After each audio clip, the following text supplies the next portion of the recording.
¿Qué está pasando en Cuba? El peso cubano recupera terreno frente al dólar. ¿Cómo están, amigos? Bienvenidos a Noticias Importantes. Esperamos sus opiniones en los comentarios. Comenzamos. ¿Cómo se explica la inhibición actual de la demanda de dólares y su efecto en la caída del valor de esa moneda? ¿Acaso asistiremos a otra devaluación acelerada del peso cubano? El 2 de octubre último, el dólar alcanzó la cota de 200 pesos cubanos, estabilizándose allí unos pocos días para, recientemente, comenzar a ceder valor. El 15 de octubre se cotizaba a 195 pesos, según el informe diario de la publicación independiente El Toque. La gran pregunta es si finalmente el peso tocó fondo, después de que, solo en septiembre pasado, se depreciara un 30% frente a la moneda estadounidense, en lo que probablemente sea la mayor devaluación del mercado de su historia.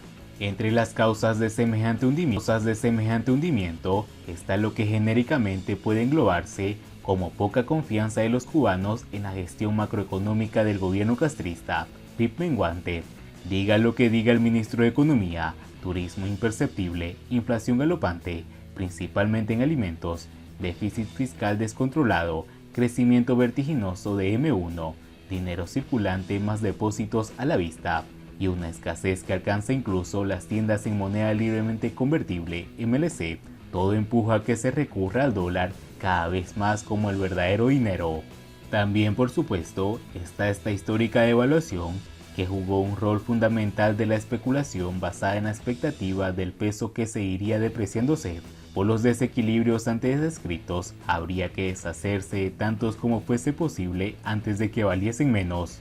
Pero por especulación no hay que entender el intento de extraer rédito a la fluctuación del valor de las divisas, algo que, efectuado en masa, se torna profecía autocumplida y genera artificialmente el aumento del precio que pronosticaba. Aquí, especulación debe entenderse como previsión, como autoprotección tras los efectos inflacionarios del anuncio en televisión del ministro de Economía Alejandro Gil el pasado agosto, advirtiendo que el gobierno extraería divisas de mercados cambiarios. Había que comprar muchos dólares antes de que el señor Gil volviese a abrir la boca, siendo estas las causas de fondo de que el peso valga una fracción de lo que valía antes del ordenamiento monetario. ¿Por qué el dólar llegó a los 200 pesos y se detuvo? ¿Cambiaron estas causas? Con una interesante metodología, El Toque mide, además del valor, la demanda de la moneda americana, encontrando que en los últimos días esa demanda cayó, como es lógico, correlacionando con el frenazo que dio el dólar al llegar a los 200 pesos. La caída en la demanda es el síntoma, no explica la causa de tal retraimiento en la compra de dólares. En un exhaustivo artículo, el Dr. Pavel Vidal hace un análisis muy acertado sobre los aspectos fundamentales del tipo de cambio en Cuba y concluye afirmando: hay que prepararse, pues, para los cambios súbitos en el mercado informal de divisas, por encima o por debajo de los 200 pesos, es decir, con prudencia científica, declara no saber qué pasará con el tipo de cambio. Sin embargo, ese análisis no tomó suficientemente en cuenta un importante sesgo psicológico, el efecto dígito a la izquierda, que una vez agregado sí permite pronosticar la evolución del dólar. Este conocido sesgo describe cómo el primer dígito afecta de manera desproporcionada nuestra percepción de los precios y es la razón, por ejemplo, para algunos comercios que etiqueten con el molesto .99 centavos, pues la demanda aumenta mucho cuando la mercancía en vez de costar 30 cuesta 29.99. Así de irracionales somos. Evidencia concreta de la incidencia de este sesgo en el mercado cambiario la encontramos en el historial de tipos de cambio. Vemos que el dólar tardó poco más de un mes de pasar de 65 a 100 pesos para luego permanecer mes y medio estancado en esa cifra sin razones económicas reales para ello. El 100 ejerció el efecto dígito a la izquierda. En aquel momento, algunos pronosticaron que el tipo de cambio de equilibrio estaría cercano a los 80, mientras algunos también pronosticaron que en un año el dólar superaría los 200 pesos, lo que terminó siendo una previsión conservadora, aunque acertada. Mientras el dólar se acercaba a los 200 pesos, muchos cubanos volvieron a sentir que estaba muy caro y a la vez previeron que otros creerían lo mismo en una publicación como yo pienso, sé que tú piensas, con lo que consideraron que era mejor esperar a ver qué pasaba.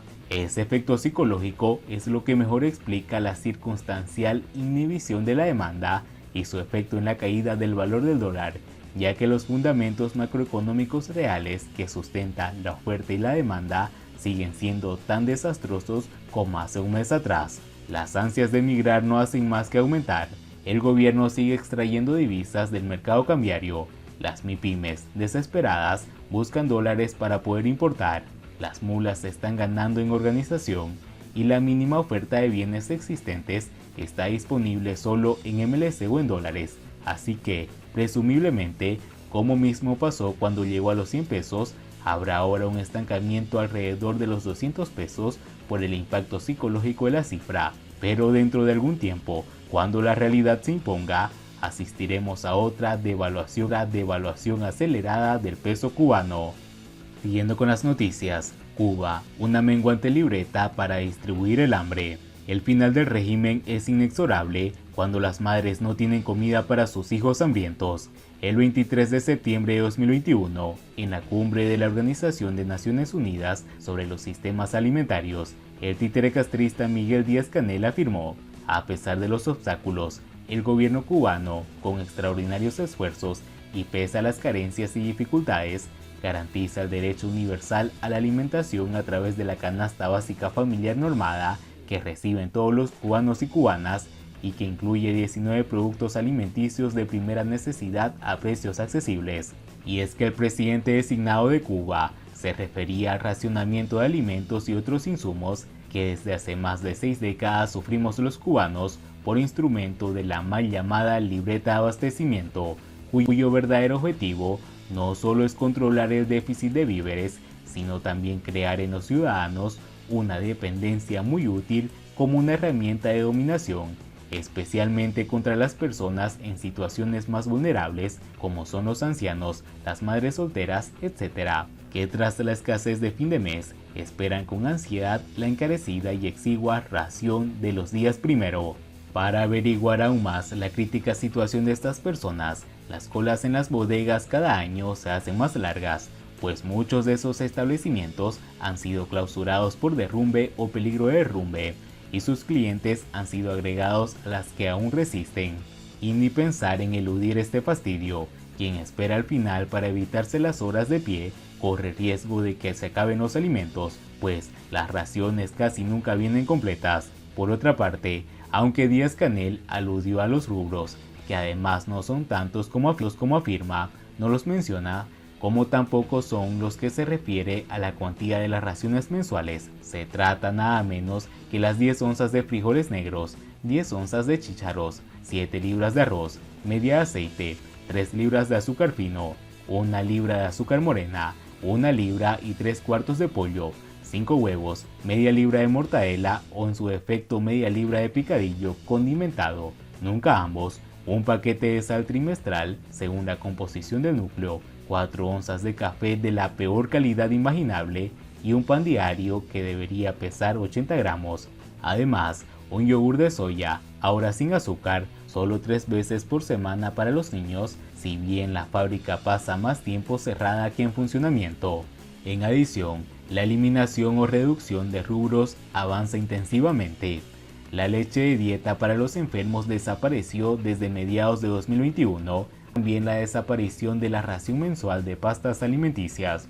El jabón de lavar, moliente y la pésima calidad no es solo para mayores de 65 años a razón de una pastilla mensual, aunque no se vende desde agosto, pues los atrasos también se hacen sentir. A mediados de octubre también se había vendido el café ni el pollo de septiembre.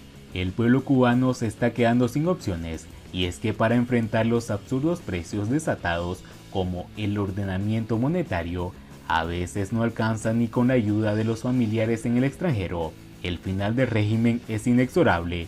Cuando las madres no tienen comida para sus hijos hambrientos, el pueblo cubano se está quedando sin opciones, pero también sin miedo. Y bien amigos, así vamos terminando las noticias importantes del día de hoy. Por favor, nos ayudarían mucho compartiendo las noticias y así poder informar a muchas más personas de la verdadera realidad en Cuba. Patria y vida, mis hermanos, nos vemos en el siguiente informe.